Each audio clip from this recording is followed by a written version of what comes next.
નાખી દેવામાં આવે તો સંસારનો નાશ કરનારું એવું જ્ઞાનરૂપી ધાન્ય કોઈ પણ રીતે છેદાતું નથી, પરંતુ તે તો હજારો શાખાઓથી વૃદ્ધિ પામીને ફળદાયી થાય છે. જે અહંકાર છે તે જ અનંત જન્મોરૂપી વૃક્ષોનો કાંટો છે.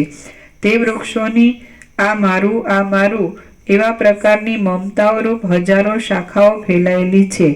વાસના આદિ પદાર્થો શિમળાના પાકા ફળોની પેઠે જરાક ઠોકર વાગવાથી ફાટી પડે એવા છે, અને તે મોટા મોટા તરંગોની પંક્તિઓની પેઠે જરાક પ્રત્યાઘાતથી તૂટી જાય એવા છે. માટે તેમને વિચારરૂપી ઠોકર તથા પ્રત્યાઘાત દેવો જોઈએ. વાસ્તવિક રીતે જેમાં અહંકાર નથી તેવો આત્મા પોતાને તિરોહિત થઈ ગયેલી હું છું એવી ભાવનાથી સંસારરૂપી ચક્રના ભ્રમણ જેવો માત્ર જણાય છે. જન્મરૂપી અરણ્યમાં જ્યાં સુધી અહંકારરૂપી અંધકાર ફેલાયેલો છે ત્યાં સુધી જ ચિંતારૂપી આ મદોન્મત્ત પિશાચણીઓ ગર્જના કરે છે. જે અધમ માણસને અહંકારરૂપી પિશાચ વળગ્યો હોય છે તે માણસના તે વળગાડને મટાડવા માટે શાસ્ત્રો કે મંત્રો કોઈ પણ સમર્થ નથી. રામ બોલ્યા, હે બ્રહ્મન, એ અહંકાર કયા ઉપાયથી ન વધે એ વિશે મને કહો, એટલે મને સંસારરૂપી ભયની શાંતિ થાય. વશિષ્ઠ બોલ્યા, આત્માનું જે વાસ્તવિક સ્વરૂપ મેં કહ્યું છે તે સ્વરૂપનું સર્વદા સ્મરણ રાખવામાં આવે અને આત્મા ચૈતન્યમય અરીસા જેવો નિર્મળ રહે તો અહંકાર વધતો નથી. આ સંસારરૂપી ઇન્દ્રજાળ મિથ્યા જ છે, માટે તેમાં રાગદ્વેષ રાખવાથી મારું શું વળે એમ છે. એ રીતનું મનમાં જો અનુસંધાન રાખવામાં આવે તો અહંકાર વધતો નથી. અહંકાર પણ નથી અને દ્રશ્યોના વિલાસો પણ નથી એવા વિચારની જેના મનમાં સ્થિતિ થઈ હોય એ પુરુષનો વ્યવહાર શાંત થવાને લીધે અહંકાર વધતો નથી. આ હું છું અને આ જગત છે એવા બે વિચારો શત્રુ મિત્ર આદિને ઉત્પન્ન કરનારા છે. તેમનો ક્ષય થાય અને સર્વત્ર ચોખ્ખી સમતા પ્રાપ્ત થાય તો અહંકાર વધતો નથી. દ્રષ્ટા દર્શન અને દ્રશ્ય ઇત્યાદિ ત્રિપુટીઓ આ લેવું અને આ છોડી દેવું એવા પ્રકારની ભ્રાંતિઓને ઉત્પન્ન કરનારી છે. તેમનો ક્ષય થાય અને સર્વત્ર ચોખ્ખી સમતા પ્રાપ્ત થાય તો અહંકાર વધતો નથી. રામ બોલ્યા, હે પ્રભુ, જાગ્રતમાં, સ્વપ્નમાં અને મનોરથમાં જે અહંકાર થાય છે તેનો આકાર કેવો છે? તેનો ત્યાગ શી રીતે થાય અને ત્યાગ કરવાથી શું થાય? વશિષ્ઠ બોલ્યા, હે રામ, આ જગતમાં અહંકાર 3 પ્રકારના છે. તેઓમાં 2 શ્રેષ્ઠ છે અને એક ત્યાગ કરવા યોગ્ય છે. હું એ વિષયનું વિવેચન કરું છું તે તમે સાંભળો. આ જે સઘળું જગત છે તે હું છું અને જે અવિનાશી પરમાત્મા છે તે પણ હું છું. જગતમાં મારાથી જુદું કાંઈ જ નથી એવી રીતનો જે અહંકાર થાય તેને ઉત્તમ સમજવો. આ જે સઘળું જગત છે તે હું છું અને જે અવિનાશી પરમાત્મા છે તે પણ હું છું. જગતમાં મારાથી જુદું કાંઈ જ નથી એવી રીતનો જે અહંકાર થાય તેને ઉત્તમ સમજવો. આ જે સઘળું જગત છે તે હું છું અને જે અવિનાશી પરમાત્મા છે તે પણ હું છું. જગતમાં મારાથી જુદું કાંઈ જ નથી એવી રીતનો જે અહંકાર થાય તેને ઉત્તમ સમજવો. આ અહંકાર મોક્ષ માટે છે પણ બંધન માટે નથી, અને તે 4થી અથવા 5મી ભૂમિકામાં રહેલા જીવન મુક્તને હોય છે. હું સર્વ કરતા અત્યંત સૂક્ષ્મ છું, માટે સર્વથી ન્યારો છું એવો બીજા પ્રકારનો જે અહંકાર છે તેને પણ શુભ સમજવો. એ અહંકાર મોક્ષ માટે છે પણ બંધન માટે નથી, અને તે 6ઠ્ઠી ભૂમિકામાં રહેલા જીવન મુક્તને હોય છે. 7મી ભૂમિકામાં રહેલા જીવન મુક્તને અહંકાર છે એવી જો કલ્પના કરીએ તો તે નામ માત્ર જ રહેલો છે. હાથ તથા પગ આદિ અવયવો વાળો જે આ દેહ છે તે હું છું એવો ત્રીજા પ્રકારનો જે અહંકાર છે તે લૌકિક છે અને તુચ્છ જ છે. એ ત્રીજો દુરાત્મા અહંકાર એક જાતનો મોટો શત્રુ જ છે, એટલા માટે તેનો ત્યાગ જ કરવો જોઈએ. અનેક પ્રકારની માનસિક પીડાઓ કરનારો એ ત્રીજો અહંકાર રૂપી બળવાન શત્રુ જે જીવને ખરાબ કરી નાખે છે તે જીવ પાછો ઠેકાણે આવતો નથી. સ્વાભાવિક રીતે અનાદિકાળથી ચોંટેલા એ ત્રીજા દુષ્ટ અહંકારે જેમની બુદ્ધિને ભમાવી નાખી છે તે લોકો સંકટોમાં જ ડૂબ્યા કરે છે. પહેલા બેમાંના ગમે તે અહંકારવાળો જીવ મહાત્મા કહેવાય છે અને મુક્તિ પામે છે, પણ ત્રીજા લૌકિક અહંકારવાળો જીવ તો દ્રઢ રીતે સંસારમાં જ ગોથા ખાધા કરે છે. પહેલા બે અહંકારનો અંગીકાર કરી હું દેહ નથી એવો નિર્ણય કરીને ત્રીજા લૌકિક અહંકારનો ત્યાગ કરવો એમ પૂર્વના વિદ્વાનોનો સિદ્ધાંત છે. એટલા માટે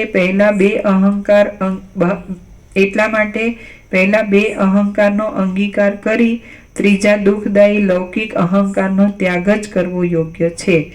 દામ, વ્યાલ અને કટ એ ત્રણેય દૈત્યો ત્રીજા લૌકિક અહંકારથી એવી દશાને પામ્યા હતા કે તે દશાની વાતો કરતા પણ ખેદ ઉત્પન્ન થાય છે. રામ બોલ્યા, હે બ્રહ્મન, ચિત્તમાંથી એ ત્રીજા લૌકિક અહંકારનો ત્યાગ કરીને પુરુષ કેવી રીતે વર્તે તો તે પોતાના હિતને પ્રાપ્ત થાય? વશિષ્ઠ બોલ્યા, લૌકિક અહંકાર ત્યાગ કરવા યોગ્ય છે અને દુઃખદાયી છે. તેનો ત્યાગ કરીને પુરુષ જેમ જેમ ગુરુ સેવા આદિ શુભ સાધનોમાં તત્પર રહે છે તેમ તેમ તેને પરમ પદ સમીપમાં આવતું જાય છે. પુરુષ જો પહેલા અહંકારની અને બીજા અહંકારની ભાવના કરીને રહે છે તો ઊંચા પદને પ્રાપ્ત થાય છે અને તેમને પણ છોડી દઈ સઘળા અહંકારોથી રહિત રહે છે તો તે પુરુષ પરમ પદને પામે છે. હે રામ, આવા વિચાર રાખી પરમાનંદના બોધને માટે સર્વદા સઘળા યત્નો કરીને છેલ્લા દુષ્ટ લૌકિક અહંકાર કૌંસમાં હું દેહ છું એવા અહંકારનો તો અવશ્ય ત્યાગ કરવો જોઈએ. એ પાપી દુષ્ટ અહંકાર તો શરીરમાં રહેલો એક જાતનો રોગ છે. તેનો ત્યાગ કરવો એ જ મોટું કલ્યાણ છે અને એ જ પરમ પદ પામવાનું સાધન છે. વિચારના બળથી એ લૌકિક સ્થૂળ અહંકારનો ત્યાગ કરીને માણસ બેસી રહે અથવા વ્યવહાર કરે તો પણ તેનું અધઃ પતન કૌંસમાં નીચ સ્થિતિમાં પડવું થતું નથી. હે મહાબુદ્ધિમાન, જેમ સારી પેઠે તૃપ્તિ પામેલા પુરુષને ઝેરથી સંયુક્ત એવા રસો પ્રિય લાગતા નથી, તેમ જેનો અહંકાર ક્ષીણ થઈ ગયો હોય એવા જીવને રોગ જેવા દુઃખદાયી ભોગો પ્રિય લાગતા નથી. ભોગો ઉપર પ્રેમ ન રહે ત્યારે પુરુષને મોક્ષરૂપ કલ્યાણ સમીપમાં જ આવે છે, કારણ કે મનના અંધકારરૂપ અહંકાર ક્ષીણ થાય પછી બીજું કલ્યાણને રોકે એવું કશું જ પ્રતિબંધક રહેતું નથી કે જેને લીધે શ્રેયનો વિઘાત થાય. હે રામ, અહંકારના અનુસંધાનનો ત્યાગ કરવાથી ધીરજથી અને શ્રવણાદિકના પ્રયત્નથી સંસારરૂપ સમુદ્ર તરાય છે. જે પુરુષ જે સઘળું છે તે હું જ છું અને એમ હોવાથી સઘળું મારું જ છે એવા વિચારથી હું દેહાદિક નથી અને દેહાદિકના સંબંધમાં જે કાંઈ છે તે મારું નથી એવો નિશ્ચય રાખે છે તથા ઉપર કહેલા આત્માના ઉત્તમ બોધને મનમાં દ્રઢ રીતે ઠસાવે છે તે મહાત્મા પુરુષ અનુક્રમથી સાતમી ભૂમિકામાં સ્થિતિ પામે છે અને અંતે વિદેહ કૈવલ્યને પામે છે. શ્રી યોગ વાસિષ્ઠ મહારામાયણમાં સ્થિતિ પ્રકરણનો અહંકાર વિચાર નામનો સર્ગ 33મો સમાપ્ત.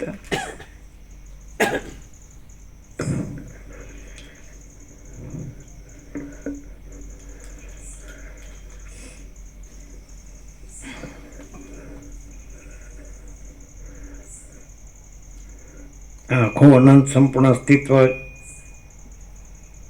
બધાને પ્રત્યક્ષ અનુભવાય છે અને આખું અનંત સંપૂર્ણ અસ્તિત્વ પરમાત્મા છે એવું પણ બધાને સંપૂર્ણ અનુભવાય છે. દરેકના હૃદયમાં આ આખું અનંત સંપૂર્ણ અસ્તિત્વ પરમાત્મા છે એવું સર્વને અનુભવાય છે. પછી તો કાંઈ પ્રશ્ન રહેતો જ નથી. માત્ર એને એટલું જ લાગે કે પરમાત્મા બધું છે અને પરમાત્મા સચ્ચિદાનંદ સ્વરૂપ છે, એ સત છે, એ ચૈતન્ય છે, પ્રકાશ છે અને એ આનંદ છે. એટલે આપણે એવું સંપૂર્ણ અનુભવીએ છીએ કે પરમાત્મા આ બધું પરમાત્મા છે અને એ અનંત પ્રકાશ, અનંત આનંદ, અનંત શાંતિ છે. પછી એને પરમપદ કહો કે મોક્ષ કહો, એ પરમપદ પૂર્ણ વિશ્રાંતિ કહો કે અખંડ અવિનાશી કહો, એ બધું જ છે. પણ આ માણસ જ્યારે એ પરમાત્મામાં કાંઈ નથી એવો અજ્ઞાનનો ભ્રમ હોય ત્યારે આ જ્ઞાનને સાંભળે એટલે એનો અજ્ઞાનનો ભ્રમ નાશ પામે છે અને પરમાત્મા અનુભવાય છે. અને પછી પોતે અને આ બધું કોઈ કે કાંઈ પરમાત્માથી જુદું નથી, એક જ છે. સર્વ પરમાત્મા રૂપ, પોતે પણ પરમાત્મા રૂપ છે, સર્વ પરમાત્મા રૂપ છે. અજ્ઞાનને લીધે પરમાત્મા જુદો લાગે છે અને જ્ઞાનથી પરમાત્મા જુદો નથી લાગતો, પછી પોતાનું સ્વરૂપ જ છે એવું લાગે છે. પરમાત્મા અનંત ચૈતન્ય પ્રકાશ, અનંત ચૈતન્ય શાંતિ છે એવું આપણને સંપૂર્ણ સ્વાનુભવ છે. હવે એમાં વારંવાર આવે જ છે કે ઉપાય, એટલે સતત માણસ આ સત્ગ્રંથોમાં શિરોમણી શ્રી યોગાસિત મારામણ એટલે વશિષ્ઠ રામનો જે સંવાદ છે પરમાત્માનો પ્રકાશનો, એના અનુભવનો, જ્ઞાનનો, એ ચૈતન્યનો તેજ, પ્રકાશ, જ્યોતિ અને એ અખંડ અવિનાશી, તો માણસ એમાં અજ્ઞાન રહે જ નહીં. એમ વશિષ્ઠ પોતે જ કહે છે, આમાં લાગ્યો રહે છે મનુષ્ય આ જ્ઞાનમાં, એટલે અજ્ઞાન કાંઈ જ નથી. જેમ સૂર્યોદય થાય એટલે રાત્રિનો અંધકાર કાંઈ નથી, અદૃશ્ય. સૂર્ય કદી રાત્રિ જોઈ જ નથી, અંધકાર. તો પરમાત્મા તો કેવળ અનંત ચૈતન્ય પ્રકાશ પરમાત્મા છે, એટલે એની અંદર તો અખંડ પ્રકાશ પરમાત્મા, અજ્ઞાન અંધકાર સંભવતો જ નથી. એટલે જે કંઈ અજ્ઞાનનો ભ્રમ થયો હોય એટલે જેમ સાંભળે એટલે અખંડ પ્રકાશ પરમાત્મા જ અનુભવાય સર્વત્ર અને સદા. આ બધું જ સર્વ અખંડ પ્રકાશ પરમાત્મા છે. કેવળ અખંડ જ્યોતિ સ્વરૂપ પરમાત્મા જ છે, કેવળ અખંડ સચ્ચિદાનંદ પરમાત્મા જ છે, કેવળ અનંત ચૈતન્ય પ્રકાશ પરમાત્મા છે. એટલે જેવી રીતે અજ્ઞાનમાં આ કાંઈ નથી એવું દ્રશ્ય અનુભવાય છે, એવી રીતે જ્ઞાનમાં સર્વ પરમાત્મા છે એવું અનુભવાય છે એક જ જગ્યાએ. જેમ જાગૃત છે તો ત્યાં નિદ્રા હોય ત્યારે નિદ્રા અનુભવાય અથવા સ્વપ્ન અનુભવાય છે, પણ જ્યારે જાગૃત થાય ત્યાર પછી નિદ્રા અને સ્વપ્ન નથી રહેતા. એવી રીતે જ્યારે અજ્ઞાન નિદ્રા હોય ત્યારે સંસાર સ્વપ્ન દેખાય, પણ પછી જ્યારે પરમાત્મામાં જાગૃત થાય એટલે અજ્ઞાન નિદ્રા અને સંસાર સ્વપ્ન નથી રહેતા. પછી તો અખંડ પ્રકાશ પરમાત્મા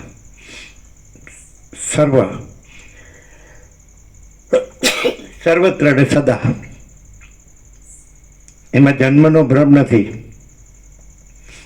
કોઈ વિકારનો ભ્રમ નથી અને નાશનો ભ્રમ પણ નથી. એટલે જેને આ તત્વબોધ થાય છે ને તો એ પરમપદને પામે છે. પછી એની અંદર કોઈ દ્વૈત કે દ્વંદ્વ કે દ્વિધા રહેતા નથી. એ જે સત તત્વ છે, ચૈતન્ય તત્વ છે, આનંદ તત્વ છે, એ જ રહે. એટલે માણસને કંઈ વિચાર કરવાનો નથી, સીધો એ જો વશિષ્ઠ રામના સંવાદમાં બેસી જાય એટલે એને બધું સોલ્યુશન, સમાધાન, શાંતિ. કારણ કે આની અંદર પરમાત્મા સિવાય બીજી વાત જ નથી, એવો આપણો સંપૂર્ણ સ્વાનુભવ છે. આપણો 38મો રાઉન્ડ છે યોગ વશિષ્ઠના 1756 પેજ, પહેલા અક્ષરથી છેલ્લા અક્ષર સુધી તે બસ પરમાત્મા, પરમાત્મા ને પરમાત્મા. ભગવાન કયો, પ્રભુ કયો, ઈશ્વર કયો, બ્રહ્મ કયો, આત્મા કયો, ચિદાકાશ કયો, ગોળ કયો, શબ્દ નથી, એનું કોઈ નામ નથી, એનું કોઈ રૂપ નથી. જે રીતે સૂર્ય છે એ શબ્દ નથી, પણ એનો તેજગન છે. એવી રીતે બ્રહ્મ કે પરમાત્મા શબ્દ નથી, એ પૂર્ણ બ્રહ્મ અનંત તેજગન, અનંત ચિદગન છે. એ પરમ ચિદાકાશ, પરમ ચૈતન્ય પ્રકાશ રૂપી આકાશ, એ પરમ જ્યોતિ, અખંડ જ્યોતિ છે. એ મહાચિદાકાશ, મહાચૈતન્ય પ્રકાશ રૂપી આકાશ, એ સ્વયં પ્રકાશ, સંપૂર્ણ પ્રકાશ છે. એ પરમાકાશ, આકાશ કરતાં પણ, આકાશથી પણ પર, એ પરમાકાશ એ કેવળ અનંત શુદ્ધ તેજગન છે. પરમાકાશ અખિલ આત્મા પૂર્ણ બ્રહ્મ પરમાત્મા છે. તો આ સરળ શ્રવણ કરતાં કરતાં એ જ રહે છે. અને અજ્ઞાનનો બ્રહ્મ એ તો કાંઈ નથી. સૂર્યોદય થતાં પછી રાત્રિનો અંધકાર અદૃશ્ય થાય છે. એમ આ સરળ શ્રવણથી એ પરમ તેજ, એ પરમ પ્રકાશ, એ પરમ જ્યોતિ નિરાવરણ થઈ જાય છે. એ તો છે જ પ્રથમથી, પરમાત્મા પ્રથમથી રહેલા છે, નવા આવતા નથી. પણ આવરણ ભંગ થઈ જાય છે. આ આવરણ છે. આ હું આ છું, આ જગત છે, જન્મું છું, જીવું છું, ને હું મારું કરું છું, ને રાગ દ્વેષ કરું છું, ને મરી જાઉં છું, સુખી દુઃખી થાઉં છું, ને મરી જાય. આ અજ્ઞાન છે. અને પછી જ્યારે એ અનંત તેજગન, અનંત ચિદગન અનુભવાય છે, પછી એમાં જન્મ મરણ નથી, હું મારું નથી, રાગ દ્વેષ નથી, સુખ દુઃખ નથી, એ તો અજર અમર છે. એટલે એ બધાનું પરમ સત્ય સ્વરૂપ છે, પરમ વાસ્તવિક સ્વરૂપ છે. આ તો બધાનું સ્વપ્ન જેવું ને જાંજવાના જળ જેવો ભ્રમ છે. આ મિથ્યા છે, નાશવંત છે, અસત છે, અસાર છે, દુઃખરૂપ છે, સ્વપ્ન જેવું ને જાંજવાના જળ જેવું છે. પણ અજ્ઞાનમાં એમ લાગે સાચું છે. પછી જ્ઞાનમાં ખબર પડે કે પૂર્ણ બ્રહ્મ અનંત તેજગન, અનંત ચિદગન આ પરમ સત્ય છે, ને સનાતન સત્ય છે, ને એક જ અદ્વિતીય સત્ય છે, અનાદિ અનંત સત્ય છે, અખંડ અવિનાશી સત્ય છે. એટલે આ જ્ઞાન છે. આ અને જ્ઞાનાત એવ તો કૈવલ્યમ, જ્ઞાનથી જ મુક્તિ છે. તો જ્ઞાન છે એટલે પછી કહે છે પરમાત્મા ક્રિયાથી પ્રાપ્ત નથી થતા, જ્ઞાનથી પ્રાપ્ત થાય છે. કારણ કે જ્ઞાન જ પરમાત્માનું સ્વરૂપ છે. જ્ઞાનમ જ્ઞેયમ જ્ઞાનગમ્યમ, કૃષ્ણ કહે છે એ પરબ્રહ્મ જ્ઞાન છે. જ્ઞેય જાણવા યોગ્ય તત્વ છે, અને એ જ્ઞાનથી જ ગમ્ય છે. હૃદય સર્વસ્ય અભિષ્ઠિતમ, સર્વના હૃદયમાં વિરાજમાન છે. જ્યોતિ સામપિત જ્યોતિ તમસ પર ઉચ્યતે, જ્ઞાનમ જ્ઞેયમ જ્ઞાનગમ્યમ હૃદય સર્વસ્ય અભિષ્ઠિતમ. એ પરબ્રહ્મ જ્યોતિઓની જ્યોતિ છે, તેજોનું તેજ ને પ્રકાશોનો પ્રકાશ છે, અજ્ઞાન અંધકારથી પર છે. અને જ્ઞાન છે, જ્ઞેય છે, ને જ્ઞાન ગમ્ય છે, ને સર્વના હૃદયમાં વિરાજમાન છે. એટલે પરબ્રહ્મ જ જ્ઞાન છે સર્વના હૃદયમાં, અને જ્ઞાન જ પરબ્રહ્મ છે, એ અખંડ સચ્ચિદાનંદ. તો જે માણસ જ્યારે અજ્ઞાનનો બ્રહ્મ હોય ત્યારે પોતાને દેહ માને છે, અને પછી એને જ્ઞાન થાય ત્યારે પોતાને જ્ઞાન જાણે છે, પોતાને પરબ્રહ્મ જાણે છે. આ સરળ શ્રવણનો મહિમા આ છે. અજ્ઞાનનો બ્રહ્મ હોય તો દરેક ગમે તે હોય, કીડીથી કુંજર, દરેક પોતાને દેહ રૂપે માને છે કે હું આ દેહ છું. પણ જ્ઞાન થાય એટલે પોતાને એ પરબ્રહ્મ રૂપે અનુભવે છે કે આ પોતે પરબ્રહ્મ અખંડ સચ્ચિદાનંદ છે. એટલે આ સરળ શ્રવણનો મહિમા છે. એમને તમે આવી પવિત્ર જગ્યામાં રહ્યો, આવું પવિત્ર જ્ઞાન, પરબ્રહ્મનું સ્વરૂપ જ્ઞાન છે, એ પરબ્રહ્મનું સ્વરૂપ છે. જે તેજ છે, જે જ્યોતિ છે, જે પ્રકાશ છે, એ જ જ્ઞાન છે, અને એ જ પરબ્રહ્મ છે. એ કોઈ જગ્યા નથી કે જ્યાં આ તેજ નથી. અનંત વિસ્તારવાળું તેજ, અનંત તેજમાં તેજ વિના બીજું કાંઈ નથી. અનંત તેજ ઘન, અનંત ચિદઘન. એક કોમન સેન્સ હોય ને, સામાન્ય એક બુદ્ધિ હોય ને તો એ સમજી શકે સૌ કોમન સેન્સથી કે ચલો આપણે દેહમાં આવી ગયા કે હું આ દેહ છું. હવે આ સરળ સોળથી આપણે જાણીએ કે આખું અનંત છે. એ જણાઈ ગયું છે કે નહીં? જણાઈ રહ્યું છે ને, તો એ પ્રકાશી રહ્યું છે એટલે જણાઈ રહ્યું છે. અને એ પ્રકાશ પરબ્રહ્મ છે. આખું અનંત ટોટાલિટીમાં લઈ લો, યહ સારા ટોટાલિટીમાં અનંત સંપૂર્ણતા में આખું અનંત, આમ કોઈ જગ્યા ખાલી નહીં, ભરપૂર. તો એ પ્રકાશી રહ્યું છે. તો એ પ્રકાશ છે એમાં પછી આ આખું જે આભાસ છે, આ દ્રશ્ય, એ કાંઈ નથી. જેમ સૂર્યથી ભૂર્ભુવસ્વ ત્રૈલોક્ય પ્રકાશી રહ્યા છે, પણ ત્રૈલોક્ય સૂર્યમાં નથી. એવી રીતે આ આખો અનંત અને ભરપૂર પ્રકાશ છે, એ આ આખો આભાસ છે, પ્રકાશી રહ્યો છે, દ્રશ્ય પ્રકાશી રહ્યું છે. પણ એ આખો અનંત ભરપૂર પ્રકાશ છે, એમાં આ આખો આભાસ કાંઈ નથી. એમાં જન્મનો ભ્રમ નથી. આભાસમાં જન્મનો ભ્રમ છે. જન્મના ભ્રમ સાથે નાશનોય ભ્રમ છે, વિકારનોય ભ્રમ છે. પણ એ આખો જે અનંત ભરપૂર પ્રકાશ છે, અનંત અને પૂર્ણ અને પરમ ચૈતન્ય પ્રકાશ, એ પરબ્રહ્મ છે. એટલે કોમન સેન્સથી એક સામાન્ય બુદ્ધિવાળો માણસ હોય ને, તે આમાં બેસે એટલે એ સરળ સૌંડમાં સાંભળે અને પ્રકાશથી સાંભળે કે અરે આટલો જ હું છું એટલું જ થોડું છે, આખું અનંત છે, ભરપૂર અને પ્રકાશી રહ્યું છે માટે જણાય છે. પ્રકાશ વગર કાંઈ જણાય નહીં. એ જણાવવું એ જ પ્રકાશનો ધર્મ છે. આ આખું અનંત સંપૂર્ણ અસ્તિત્વનું જણાવવું એ જ પ્રકાશનો ધર્મ છે. અને એ પ્રકાશ એ જ પરબ્રહ્મ છે. તો પછી પોતાને આભાસ રૂપે ન અનુભવે ને પ્રકાશ રૂપે અનુભવે એટલે પોતે જ પરબ્રહ્મ છે. આમાં ભાગત્યાગ લક્ષણ થઈ જાય, દૂધ કા દૂધ પાણી કા પાણી મેં, કે પ્રકાશ છે અને આભાસ નથી. એટલે પોતે પણ જ્યાં છે બધુંય, પોતે ને બધું, તો પ્રકાશ રૂપે બધું છે અને આભાસ રૂપે કાંઈ નથી. આવો સીધો એને વિવેક થઈ જાય, કોમન સેન્સથી, સામાન્ય વિવેક. કે પહેલાં એ એમ જાણે, અત્યારે દેહમાં આવી ગયો છે ને પછી એ બસ કંઈ ને કંઈ કરવામાં ઝંઝટમાં લાગી ગયો છે. પણ પછી એને એ આ સાંભળે, શાંતિથી બેસીને આવી પવિત્ર જગ્યામાં આવું પવિત્ર પ્રકાશ સાંભળે, વસેટના પ્રકાશ, એટલે કે જો આ આખું અનંત છે એ જણાઈ રહ્યું છે કે નહીં.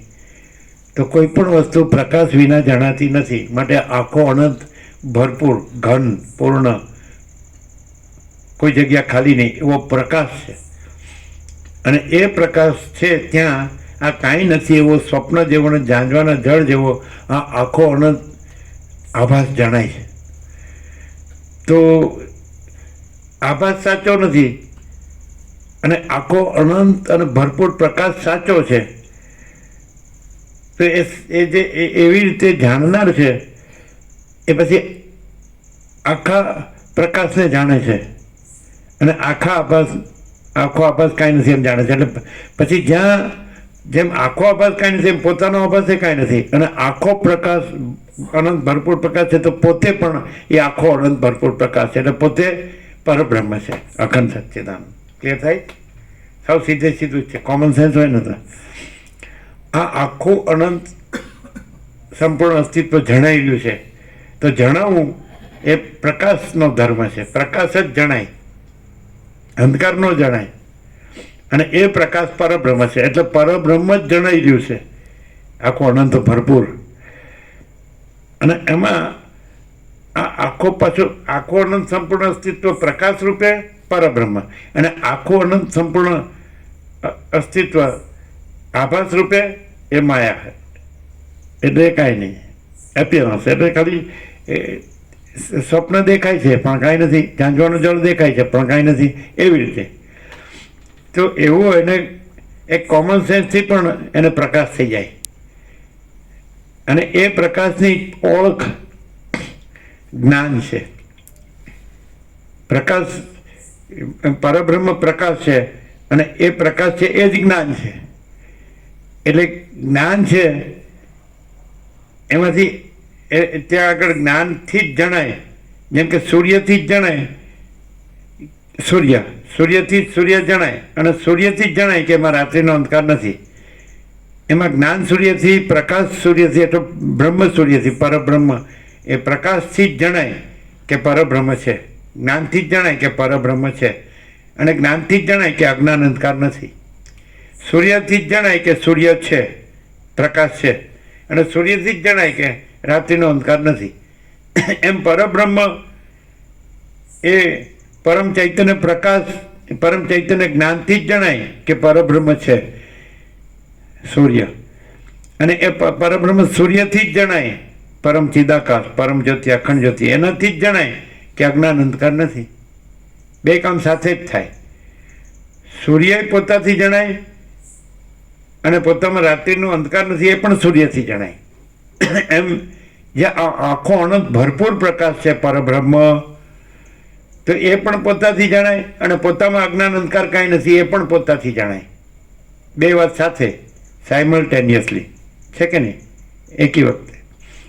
એટલે આવી રીતે શાંતિથી બેસીને આવી રીતે લાભ લે માણસ જ્ઞાનનો, તો પછી પોતાને એ આખો અનંત ભરપૂર એ પરમ ચૈતન્ય પ્રકાશ છે, પરમ જ્યોતિ છે, અખંડ જ્યોતિ છે, પરમ ચિદાકાશ છે, એવો અનુભવે, એવો રહે. અને પછી એમાં શું છે? પરમ પ્રકાશ, પરમ આનંદ, પરમ શાંતિ. અનંત પ્રકાશ, અનંત આનંદ, અનંત શાંતિ. પછી એને કોઈ આ દેહની ઝંઝટ ન રહે. જ્યાં સુધી અજ્ઞાનનો ભ્રમ હોય ત્યાં સુધી દેહની ઝંઝટ રહે. જ્યાં સુધી દેહને જુએ અને જો એ દેહને એ અનાત્મા છે, જડ છે ને અજ્ઞાન છે, ને એને પોતાનું રૂપ માને ને તો બધી ઝંઝટ, બધી ઝંઝટ, પછી તો એમાં કાંઈ તથ્ય જ નથી. અને જેવો આ પ્રકાશથી જણાય છે, એ સ્વયં પ્રકાશ છે અને સ્વસંવેદ્ય છે, પોતાથી જ અનુભવાય. સૂર્ય પોતાના પ્રકાશથી અનુભવાય છે, એમ પરબ્રહ્મ પોતાના અનંત ચૈતન્ય પ્રકાશ, અનંત ચૈતન્ય શાંતિથી અનુભવાય. એટલે માણસ જે રામ ચાહે છે ને મને મારા પરમપદમાં પૂર્ણ વિશ્રાંતિ જોઈએ, એ જ પરમપદ ને એ જ પૂર્ણ વિશ્રાંતિ, એ પરબ્રહ્મ પરમાત્મા, એ જ પોતાનું સ્વરૂપ, બધાનું સ્વરૂપ એક જ. જેમ આકાશ છે એ બધાનું તત્વ છે, એમ ચિદાકાશ છે એ બધાનું તત્વ છે. બધાનું તત્વ એટલે આત્મા, આત્મા એટલે સ્વરૂપ, વસ્તુ. જેમ સુવર્ણના આભૂષણમાં સુવર્ણ વસ્તુ કહેવાય, જેમ માટીના વાસણમાં માટી વસ્તુ કહેવાય, જેમ જળના તરંગોમાં જળ વસ્તુ કહેવાય, એમાં અનંત સંપૂર્ણ અસ્તિત્વમાં પરમ ચિદાકાશ, પરમ જ્યોતિ, અખંડ જ્યોતિ વસ્તુ કહેવાય. અનંત સંપૂર્ણ અસ્તિત્વમાં મહાચિદાકાશ, સ્વયં પ્રકાશ, સંપૂર્ણ પ્રકાશ વસ્તુ કહેવાય. અનંત સંપૂર્ણ અસ્તિત્વમાં પૂર્ણ બ્રહ્મ, અનંત તેજગન, અનંત ચિદગન વસ્તુ કહેવાય. અનંત સંપૂર્ણ અસ્તિત્વમાં પરમાકાશ, કેવલ અનંત શુદ્ધ તેજગન વસ્તુ કહેવાય. અને અનંત સંપૂર્ણ અસ્તિત્વમાં પરમાકાશ, અખિલ આત્મા, પૂર્ણ બ્રહ્મ, પરમાત્મા વસ્તુ કહેવાય. તો માણસને વસ્તુ લાભ થઈ જાય એમાં. આ સરળ આપણો સંપૂર્ણ સ્વાનુભવ છે. 38મો રાઉન્ડ છે. અને 38મા રાઉન્ડને આપણે શું નામ આપ્યું કે આખો અનંત ચૈતન્ય પ્રકાશ પોતામાં પોતાને સાંભળે છે. આખો અનંત ચૈતન્ય પ્રકાશ પરમાત્મા પોતામાં પોતાને સાંભળે છે. એમાં સાંભળવાનું ક્યાં છે? જ. એટલે જે છે એ સહજ છે, એ સ્વયં સિદ્ધ, સ્વયં પ્રકાશ, સ્વયં પૂર્ણ સ્વસ્વરૂપ, યહી સબ કુછ है, इसके सिवा कुछ नहीं है. એનો આપણો સંપૂર્ણ સ્વાનુભવ છે કે એમાં શું છે.